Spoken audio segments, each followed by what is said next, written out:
बिस्मिल्लाहिर्रहमानिर्रहीम अस्सलामु अलैकुम। हम लोग करने लगे हैं paper 4 calculus and analytic geometry का सेक्शन सी। सेरेट फेरनेट फार्मूला हम लोगों ने ड्राइव कर लिया था एंड देन इसके बाद जो है हम लोग करते हैं क्वेश्चन नंबर 8 यहाँ पर सॉल्व। तो ये मैंने सवाल यहाँ पर लिखा हुआ है क्वेश्चन नंबर 8, लेकिन इसको सॉल्व करने से पहले हम लोग एक नज़र जो है इस सवाल पर भी देख लेते हैं। ये भी 2015 के अंदर आया है। तो अच्छा, ये टोटल मैंने आपको पहले ही बताया था सेक्शन सी पेपर 4 के अंदर जो है ये तकरीबन टोटल 6 to 7 सवाल ऐसे हैं, 6 से 7 सवाल ऐसे हैं जिनकी अगर आप समझ लो, प्रैक्टिस उसकी कर लो, उसका रट्टा लगा लो, जो आपको ठीक लगे आप कर लो। वो 6 से 7 सवाल में से एक सवाल हर साल लाजमी बनता है, जिनमें से सेरेट फेरनेट का फार्मूला होता है, उनमें से ये 2 सवाल भी होते हैं और 3 से 4 सवाल और हैं जो मैं अभी थोड़ी देर के अंदर अपलोड कर दूंगा वीडियो के अंदर। फ़िलहाल हम लोग ये वाला समझ लेते हैं कि ये हुआ कैसे। तो बिल्कुल भी इसके अंदर बहुत ज़्यादा इजी है, बस ये है कि मैंने कुछ स्टेप मैंने डायरेक्ट करे हैं। तो अच्छा, हम लोग स्टार्ट करते हैं। सबसे पहले जो है हमने सवाल पढ़ा। सवाल के अंदर क्या पूछ रहा है कि हमें रेडियस ऑफ कर्वेचर बताना है और parametric equation x is equal to और x एस है और y is equal to Y S है और z is equal to Z S है। ये गिवन है और p की वैल्यू जो है वो ये गिवन है हमारे पास। अच्छा, वैल्यू के अंदर आप ये देखें -½ आ रहा है। -½ का मतलब क्या होता है? अगर यहाँ पर मेरे पास लिखा हुआ है x की वैल्यू ½ है तो मैं इसको ऐसे भी लिख सकता हूँ, अंडर रूट के अंदर है, ठीक है। x की वैल्यू अंडर रूट का मतलब क्या है? 1/2। तो ठीक है, 1/2 मतलब इसके ऊपर रूट है, लेकिन यहाँ पर क्या आ रहा है? यहाँ पर आ रहा है माइनस। तो माइनस का मतलब क्या होगा? डेफिनेटली माइनस का मतलब ये होगा कि रूट जो है वो अपॉन के अंदर आ रहा है, ठीक है। तो इसका मतलब ये है कि ये पूरी टर्म जो है ये रूट में है लेकिन 1 के नीचे है, 1/, और ये पूरी टर्म रूट में। तो ये पेपर के अंदर ये रूट के अंदर भी लिख के दे सकते हैं, 1/, रूट के अंदर भी लिख के दे सकते हैं और इस तरीके से भी लिख के दे सकते हैं। ये बताने का मकसद मेरा बस इतना सा था। अच्छा, अब हम लोगों ने सबसे पहले ये लिख लिया the position vector of any point on the curve is, और ये हमने जो है यहाँ पर ये लिख दी वैल्यू कि x is equal to X S है, वाई एस है, जे है और जेड एस के है। ये हमने वेक्टर फॉर्म के अंदर इसको लिख लिया। आपको पता होगा एक्स आई है, वाई जे है, जेड के है, ठीक है। अच्छा, अब इसके बाद हम लोगों ने क्या करा? हमने t is equal to D T upon T S, फिर ये टर्म। यहाँ पर बेसिकली हम लोगों ने इसको डिफरेंशिएट करा है। डिफरेंशिएट किससे करा है? हमने विद रिस्पेक्ट टू एस करा है यहाँ पर, ठीक है। ये मैंने डायरेक्ट करा है, यहाँ पर मैं स्टेप मैंने लिखा नहीं, लेकिन आप लोगों को ये पता होना चाहिए कि यहाँ पर जो है ये डिफरेंशिएट कर रहे हैं विद रिस्पेक्ट टू एस। अब हमने विद रिस्पेक्ट टू एस ही क्यों करा? आप बोल सकते हैं भाई टी से कर लेते, ए से कर लेते, एफ से कर लेते, थीटा से कर लेते, एस से क्यों करा? तो यहाँ पर इसका जवाब हमें गिवन है कि यहाँ पर इसके नीचे जो टर्म मौजूद है एस हमें यही बनानी है, तो इसी वजह से हमने एस से डिफरेंशिएट इसको करा है। अच्छा, अब डिफरेंशिएट कर लेने के बाद जो है हमारे पास क्या वैल्यू आ गई? एज यू कैन सी ये क्या बन गया हमारे पास? D T upon D S, ठीक है। अच्छा, अब ये जो है ये D T upon D S जो है ना, ये नहीं लिखेंगे हम लोग, ये टर्म लिखेंगे। इसका मतलब क्या है? टी इज़ इक्वल टू ये है। ये स्टेप मुझे एक और लिख लेना चाहिए था, आप लोगों को कन्फ्यूजन ना हो। ये हिस्सा पहले आप एक अलग स्टेप में लिखिएगा, फिर ये हिस्सा जो है ना आप लोग एक अलग स्टेप के अंदर लिखिएगा, ताकि आप लोगों को किसी भी किस्म की कन्फ्यूजन ना हो। अच्छा, तो D T upon D S आ गया और उसके बाद जो है ये हमने इसका वो ले लिया डेरिवेटिव, इसका डेरिवेटिव ले लिया, इसका डेरिवेटिव ले लिया। अब ये ऑलरेडी इसका डेरिवेटिव है, अगेन डेरिवेटिव लेंगे तो ये क्या हो जाएगा? D square.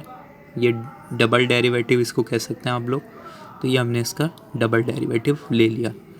अच्छा, अब देखें ये टर्म हमारे पास बन रही है, तकरीबन ये बन रही है। अच्छा, अब हम लोगों को क्या करना है? ये D T upon D S है, ये किस चीज़ के बराबर था? एज़ यू कैन नो, तो आप लोगों ने पढ़ा भी, अभी मैंने पहले ही आप लोगों को करवाया था Frenet Serret formula. Frenet Serret formula के अंदर ये वैल्यू किसके बराबर आई थी? D T upon D S K N के। Wait, let me show you.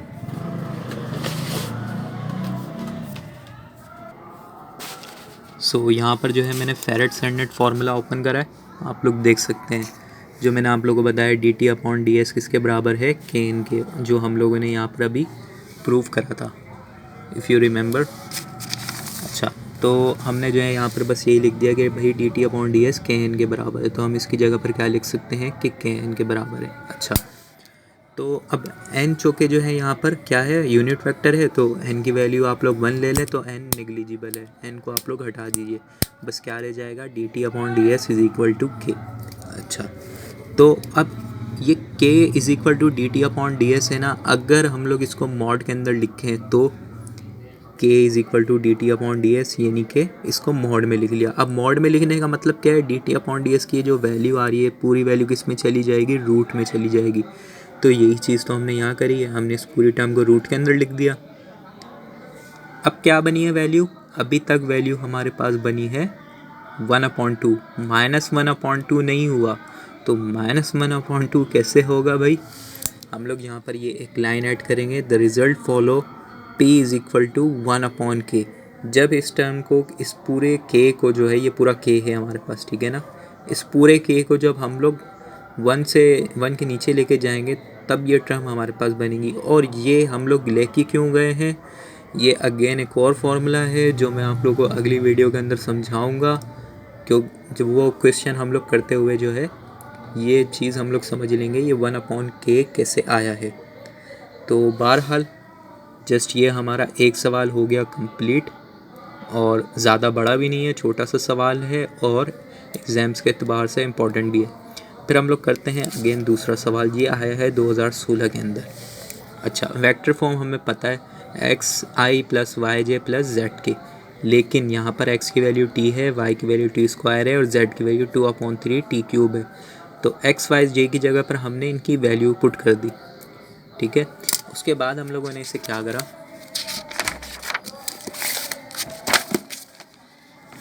Just simply यहाँ पर इसको डिफ्रेंशिएट कर हम लोगों ने। अच्छा, ये मैं इसको ऐसे कर देता हूँ, ठीक है। यहाँ पर जो है हम लोगों ने सबसे पहले इसको डिफ्रेंशिएट कर लिया। डिफ्रेंशिएट कर लेने के बाद हमारे पास ये वैल्यू आ जाएगी, और उस वैल्यू के आ जाने के बाद जो है हम इसे डी एस के साथ अगेन डिफ्रेंशिएट करेंगे, तो हमारे पास वैल्यू ये वाली बन जाएगी, ठीक है। अच्छा, अब यहाँ पर हम लोगों ने डिफ्रेंशिएट इसको कैसे करना है, ये u अपॉन v का आप लोगों को फॉर्मूला याद होगा, डिफ्रेंशिएट करने का तरीका याद होना चाहिए। u अपॉन v को कैसे करते थे, तो कैसे करते थे, जैसे v एजिटिव आ जाता है ऊपर और u का डेरिवेटिव हो जाता है, फिर माइनस, फिर क्या हो जाता है, फिर ये एजिटिव रह जाता है और नीचे वाले का डेरिवेटिव आ जाता है। तो हमने इसी तरीके से इसको सॉल्व करा। एज यू कैन सी, नीचे वाला एजिटिव आ गया, ऊपर वाले का डेरिवेटिव हो गया, माइनस, फिर क्या हुआ हमारे पास, ऊपर वाले का डेरिवेटिव हो गया वो, और मतलब वो नीचे वाले का डेरिवेटिव हो गया, ऊपर वाला एजिटिव आ गया। मतलब ये आप लोग समझ चुके होंगे, आप लोगों को करना आता होगा, और u अपॉन v से।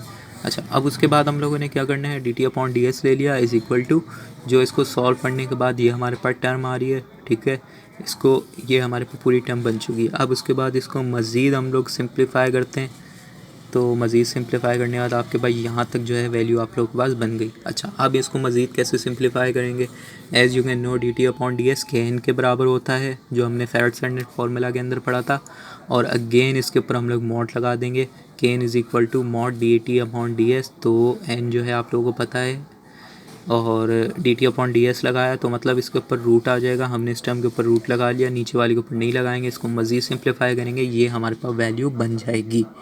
अच्छा, ये हमारे पास वैल्यू बन गई, n हमारे पास 1 था तो हमने n को निग्लेजिबल कर लिया था, सिर्फ जस्ट ये वैल्यू आई थी। अच्छा, हमारे पास ये वैल्यू अब आ चुकी है। अब हमें अगला स्टेप क्या करना है, n is equal to 1/k D T upon D S, कहाँ से, फ्रॉम इक्वेशन ए से, ठीक है। तो ये भी जो है एक तरीके का, इसको फार्मूला के लें, इक्वेशन के लें, ये सवाल सॉल्व करते हुए बनता है 1/k D T upon D S. अच्छा, अब उसके बाद क्या करा, जस्ट हमने यहाँ पर सिंपली वैल्यू पुट करी है 1/k की, और D T upon D S की वैल्यू यहाँ पर पुट करी है। पुट कर लेने के बाद इसको सिंप्लीफाई करा, सिंप्लीफाई कर लेने के बाद जो है यहाँ पर हमने आई जे के फॉर्म के अंदर इसको यहाँ पर लिख लिया। ये मैंने आप लोगों को पहले भी बताया था कि ये जो फेरेड स्टैंडर्ड फार्मूला है जो है, ये 3 वेक्टर के अंदर ये बटा हुआ है, बी टी एन के अंदर, ठीक है। तो हमने b is equal to tn के बराबर ले लिया इसको, और आई जे के की फॉर्म के अंदर हमने इसकी वैल्यू को पुट कर दिया जो हमारे पास वैल्यू आई थी। अच्छा, अब वैल्यू जो आई थी हम लोगों ने उसको पुट कर लिया। उसके बाद हमने क्या करा, इसको मज़ीद सिंप्लीफाई हम लोग कर लेंगे। b is equal to T multiply N को हमने मज़ीद सिंप्लीफाई करा इसकी मदद से।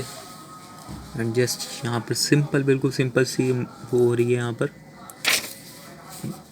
मल्टीप्लिकेशन और सब्ट्रैक्शन एडिशन, तो ये आप लोग देख लें। ठीक है, वीडियो लंबी हो गई तो मैं मज़ीद से इसको एक्सप्लेन नहीं कर पाऊँगा। आप लोग समझ में आ चुका होगा उम्मीद है, और अगर कुछ प्रॉब्लम हो तो आप लोग मुझसे पूछ सकते हैं, मैं आप लोगों को बता दूँगा। प्रॉब्लम बस यही है कि मैं 10 मिनट से ज़्यादा की वीडियो यूट्यूब पर अपलोड नहीं कर पा रहा, इस वजह से जो है मैं इसको मज़ीद एक्सप्लेन नहीं कर पाऊँगा। तो तब तक के लिए अगली वीडियो में मिलते हैं। अल्लाह हाफ़िज़।